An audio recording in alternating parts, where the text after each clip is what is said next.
They thought it would be quick. A precise, surgical purge of outlying Terran colonies, an object lesson to remind the younger species of their place. The Karth-Tech Dominion had done this before to countless worlds. A few orbital strikes, a fleet broadcast declaring dominance, and the survivors kneeling by the next rotation. But when their missiles rained on the human settlements of Vega 9, New Horizon, and Luton's Reach, something unexpected happened. Humanity didn't scream.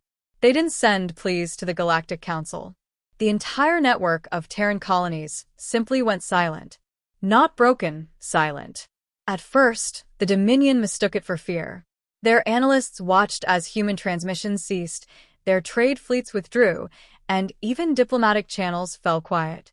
They congratulated themselves on a victory earned by terror. But those who had studied human history would have recognized that silence.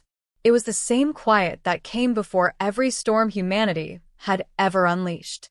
It wasn't surrender, it was the intake of breath before a roar.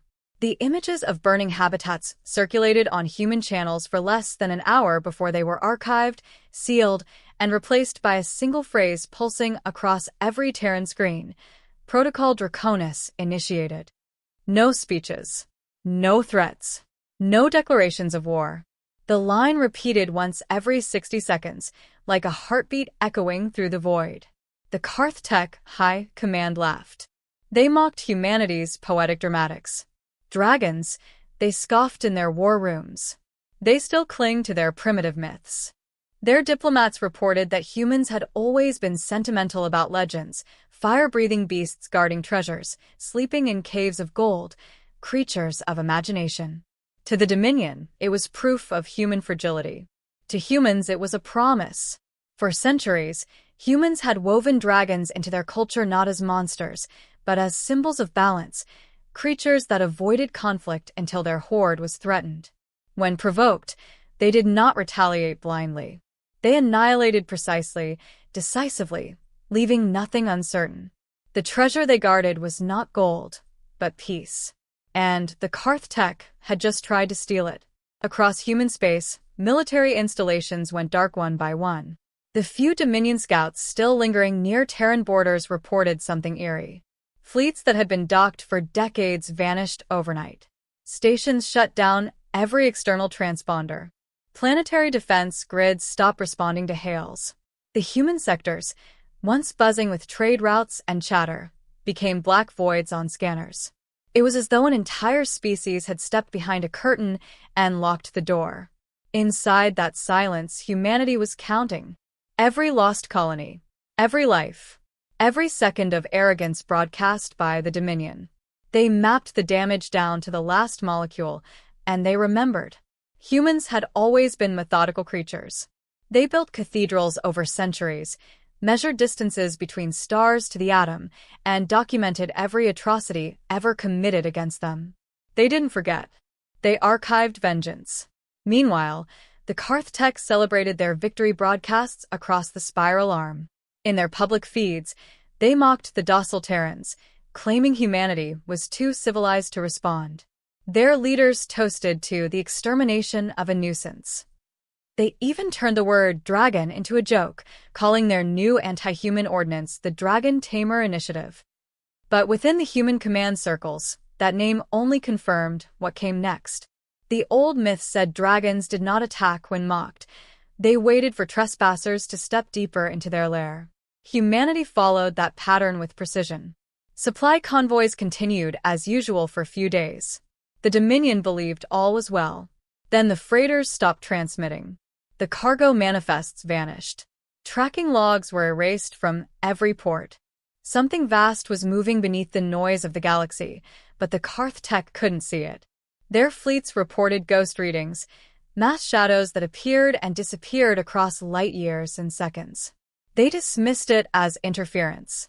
They didn't realize that the humans had activated the largest coordinated military recall in their history, pulling fleets from Sol, from Titan, from the ice fields of Neptune, from the forgotten bunkers beneath Luna's crust. For the first time in centuries, the old Terran banner flickered alive on every ship, the image of a dragon coiled around a burning star. No music accompanied it. No fanfare. Just the soft pulse of crimson light reflected on steel. When Dominion intelligence finally intercepted a human transmission, it was a single sentence. A data packet of 13 words. "You bombed our children. Now you will learn what fire really means." The Carth Tech Council dismissed it as propaganda. They didn't yet understand that humanity's fury was not theatrical. It was procedural. When humans invoked their myths, they weren't speaking metaphorically, they were describing operational doctrine. Draconis wasn't poetry, it was a classified retaliation framework older than the coalition itself. It wasn't about emotion, it was about precision. And so, as the stars near human space began to dim and disappear from long-range sensors, the Carth Tech fleets prepared to advance again. They thought humanity had retreated. They didn't realize they were standing at the edge of the dragon's shadow. The silence deepened. No distress calls. No retaliation. No movement. Only a growing darkness spreading from Sol like an eclipse. And then, without warning, the Dominion's long-range comms failed. Navigation arrays blinked out. Entire star maps turned to static. Command ships tried to hail their outposts, but only one message came through, a distorted whisper from a distant satellite on the border of Terran space. "They've gone dark. All of them. The humans, they're not hiding. They're waiting." That was the last recorded transmission before the event historians would later call the Awakening. The Carth Tech had won its mission. What they earned was legend. They had bombed human colonies, and in doing so, they hadn't declared war. They had broken a taboo older than their own civilization. They had woken something ancient, patient, and terribly human. They had awakened the dragons. 700 words. For 72 hours, the galaxy waited for humanity's next move. The Dominion expected desperate diplomacy or scattered resistance. Instead, they got nothing. No fleets emerged. No messages sent. No retaliation. Only the cold, unbroken silence of a species that had made its decision. In that void, Dominion admirals began to feel something alien to them, unease. They had crushed dozens of civilizations, yet none had ever vanished so completely. It was as if humanity had stepped out of existence, leaving behind only the echo of their fury. Then the first anomaly appeared. Deep space arrays near Proxima detected bursts of quantum noise so dense that no computer could decode them. Dominion analysts dismissed them as weapon test signatures. They were wrong. Those bursts were transmissions, encrypted human coordination signals traveling through folded space, faster than any known technology. While the Dominion believed humanity crippled, every Terran fleet, garrison, and orbital dockyard was receiving the same silent order. Draconis Phase 2, Ascension. From the moons of Saturn to the rings of Mars, vast structures began to awaken. These weren't standard warships. They were Leviathans, self-aware siege platforms bonded to human captains through neural lattice links. Each one had been mothballed for generations under peace accords humanity had written themselves. Now, for the first time in centuries, they stirred.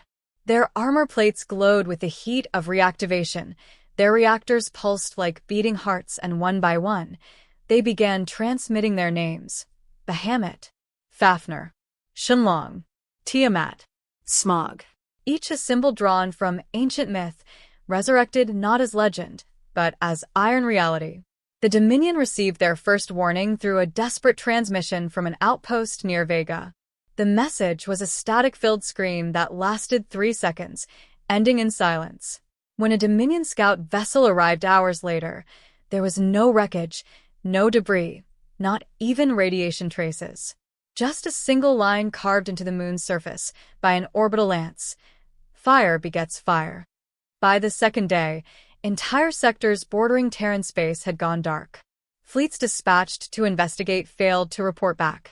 The Dominion attempted to jam human transmissions, but their systems overloaded from data corruption. Their encryption protocols, once considered unbreakable, were being rewritten mid-operation by Terran counter-AI strikes. Each Dominion ship lost one subsystem after another until their networks collapsed completely. In the void, human fleets moved unseen, their quantum drives bending light and distorting gravity to mask their approach. The galaxy had never witnessed war waged like this. There were no invasions, no declarations, no posturing.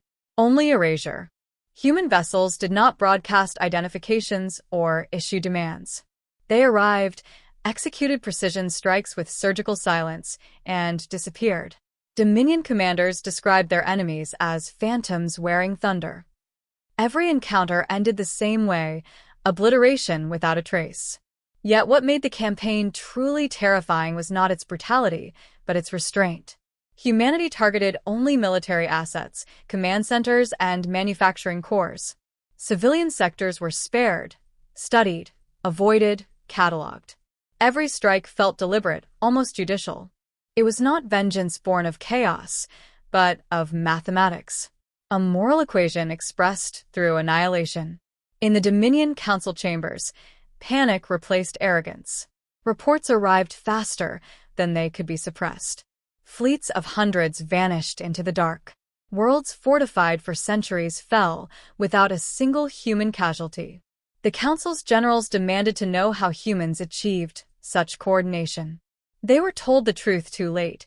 Humanity's entire military network operated on distributed AI nodes that couldn't be jammed or infiltrated. Each node acted autonomously, adapting tactics faster than Dominion commanders could issue orders. One captured transmission from human command was decrypted partially.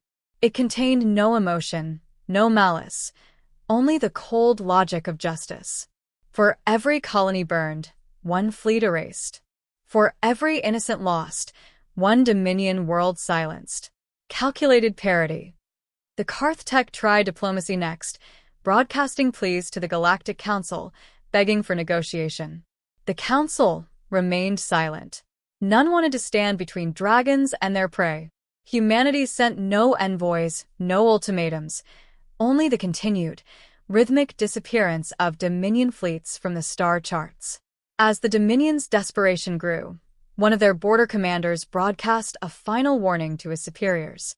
They're not conquering, they're teaching.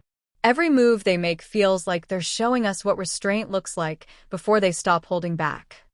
In the days that followed, Dominion monitoring stations captured brief glimpses of human war fleets in motion, hundreds of dark silhouettes drifting like a migrating storm.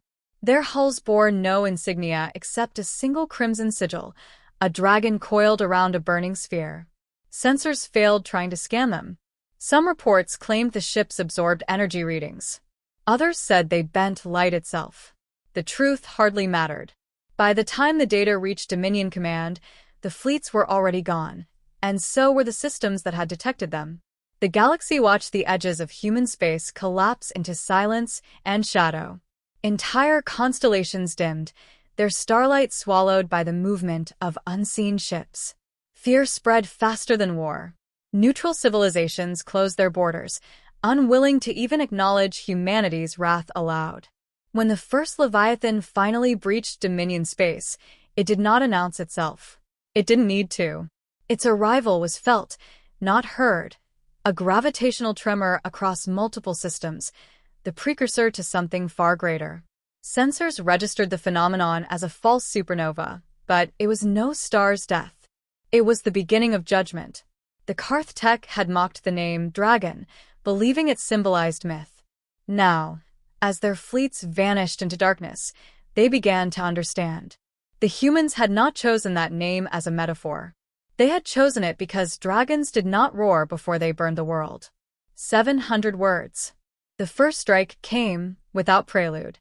Dominion tracking stations detected a gravitational surge near their core territories, followed by total sensor failure. When systems rebooted, one of their most fortified worlds, Vathran Prime, was gone. Not destroyed, not burning, gone. Every atom vaporized in a precision arc of energy that never touched its moons. The annihilation was so exact that Dominion scientists refused to believe it was human technology. They were wrong. It was Bahamut. Humanity's first Leviathan had arrived. The broadcast it left behind was only 4 words: authorization Draconis. Sentence executed. Then silence returned, and the fear began to spread faster than fire.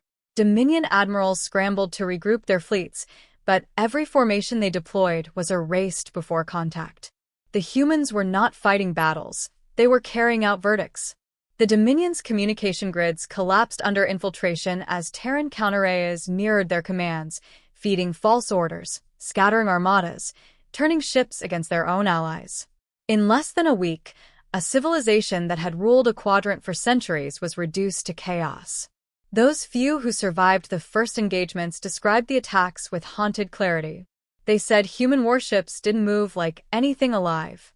They glided through space with impossible precision, never breaking formation, never broadcasting intent. There were no threats, no demands, no calls for surrender, only execution. Their weapons didn't flare or explode. They whispered. Energy so condensed it carved through battleships as if slicing paper, leaving no debris, no sound, only absence. A Dominion captain who managed to flee from one of the strikes transmitted a final message before his vessel systems disintegrated. They don't hate us. That's the worst part. There's no emotion in it. Just judgment. The galaxy's neutral empires began to plead with humanity for mercy, urging them to stop before the entire Dominion was erased. The coalition finally responded through a single encrypted transmission routed through every open frequency. It carried no insignia, only a calm human voice. We do not seek conquest. We are delivering balance. You took what cannot be replaced. You will learn the cost. Every Karth-Tech world that participated in the initial bombings was systematically targeted. Orbital platforms shattered in silence, cities erased with pinpoint precision. Yet, each strike was measured. Civilian colonies untouched, infrastructure left intact. The pattern was clear: retribution, not genocide. The humans could have ended the species. Instead, they forced the Dominion to witness their own destruction, piece by piece. By the time the second Leviathan, Tiamat, entered the war, resistance had ceased to matter. Entire fleets surrendered upon detection, begging for leniency that never came. Human doctrine dictated no surrender could erase the balance owed. The Leviathans did not destroy for rage, they destroyed to fulfill the equation. For every Terran life extinguished, one Dominion command system was obliterated. When parity was mathematically achieved, the destruction would stop. On the Dominion's core world, the Council broadcast one final message to humanity, claiming they had learned their lesson, that peace was the wiser path. The transmission ended midway as the sky above them ignited in a curtain of light. The Leviathan Fafnir entered orbit, its hull glowing with the heat of re-entry, yet perfectly intact. It spoke once, its voice transmitted across open channels in every known language. Judgment concluded. Rest in your ashes. The capital's oceans boiled. The atmosphere peeled away. And then, without fanfare, the ship vanished into subspace, leaving behind a planet-shaped scar, a hollow monument to the price of arrogance. But even in devastation there was method. When the Galactic Council convened to assess the aftermath, they discovered that humanity had meticulously avoided annihilating the Dominion's seed vaults, cultural archives, and civilian migration routes. The message was deliberate. Extinction was mercy, and mercy was denied.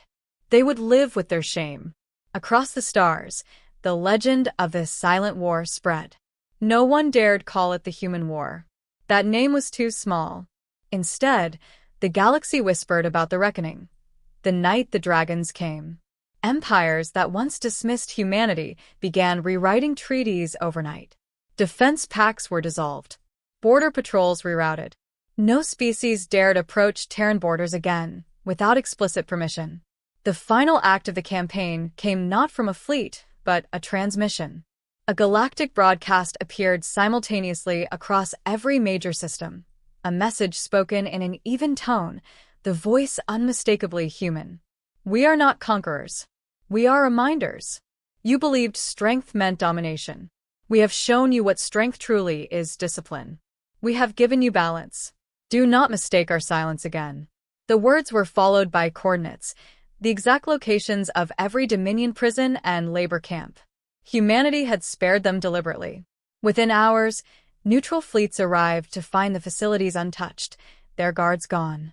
The humans had freed their enemies' slaves and left nothing else. When the galactic historians compiled the record, one fact stood above all. The Terrans never occupied, never demanded tribute, never asked for acknowledgement. They simply vanished back into their dark systems once the scales were balanced. The Dominion, shattered and humbled, was left to rebuild in the ruins of its pride. From that day onward, across every species, a single proverb replaced all others. When the dragons awaken, pray you are not the reason. 700 words. When the last Leviathan disappeared into the void, the galaxy exhaled. The silence that followed was not peace, it was awe. The Dominion was gone, its fleets erased, its cities hollow, its arrogance buried beneath continents of glass. Yet humanity did not celebrate. No songs, no parades, no triumphant proclamations. The dragons had finished their duty, and now they slept. The Galactic Council convened in emergency session. Representatives from 100 species demanded to know what humanity wanted. Reparations, territory, submission? None of those messages were answered. Instead, a single data archive appeared on every diplomatic network, titled the Draconis Accord. It was not a treaty, it was a declaration. It stated simply, the use of planetary bombardment on civilian populations constitutes an act of extinction. Such acts will be answered. Once. There was no need for signatures. Every empire that read it understood it was law, not by decree, but by fear. Humanity could have claimed the Dominion's entire domain. They could have rewritten the political order of the galaxy overnight. Yet they chose not to. The Terran fleets returned home without expansion, without conquest. They did not occupy a single world they had burned. To outsiders, this restraint was incomprehensible. To humanity, it was principle. They had proven their strength not through domination, but through refusal. The same hands that could crush worlds now built them anew. The Dominion remnants that survived were left adrift in shame. Their homeworld's remains were quarantined, not erased. From orbit, the once proud planet of Carth shone like a mirror, its crust vitrified into molten crystal. A warning, not a grave. The humans could have turned it to dust, but they chose preservation.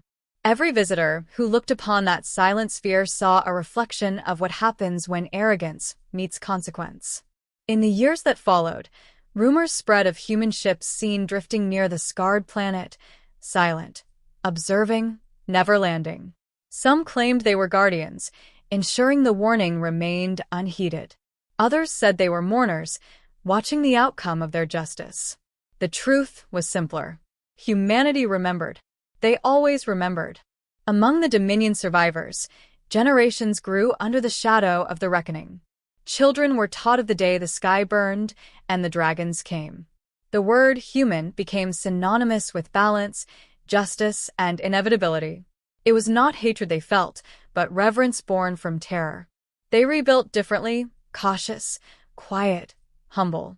They stopped expansion, ceased militarization, and rebuilt their cities under the symbol of fire encased in a circle, a reminder of the line they would never cross again. Beyond them, the rest of the galaxy adapted. The border sectors around human space became the most peaceful in history. No piracy, no incursions, no conflicts.